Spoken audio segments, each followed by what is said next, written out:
कामाच्या मोबदल्यात ठेकेदारांकडून लाच स्वीकारणाऱ्या कल्याण डोंबिवली पालिकेच्या अधिकाऱ्याला निलंबित करण्यात आले आहे। संजय सोमवंशी असे अधिकाऱ्याचे नाव असून ते महापालिकेच्या दक्षता आणि गुणवत्ता नियंत्रण विभागाच्या कनिष्ठ अभियंता तथा प्रयोगशाळा सहाय्यक अधिकारी म्हणून कार्यरत आहे।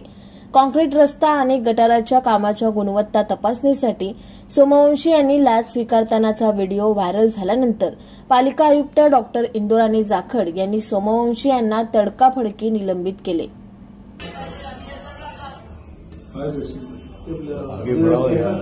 अटक नहीं जावे आपण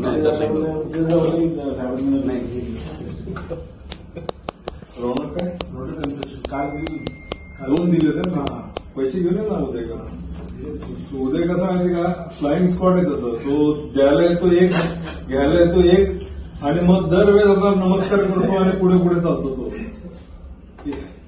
इकडे दादा आणि तिकडे तो दादा दोन दादा आहेत माझ्या कुंडलीमध्ये बरोबर इकडे आणि इकडे असे झालं आणि हा दादाचं छोटं पिल्लू हे पण कुंडलीमध्ये कुठेतरी फिरत असतो माझ्या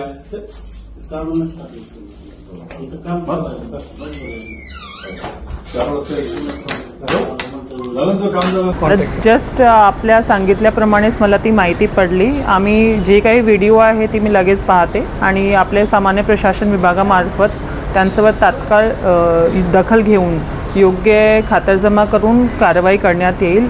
KDMC कुठेही जर समजा कोणी माणूस अनुचित गोष्टीमध्ये पडत असेल तर त्याला पाठिंबा देणार नाही आणि कडक कारवाई जर दोषी आढळल्यास तर आपण त्यांच्यावर करू।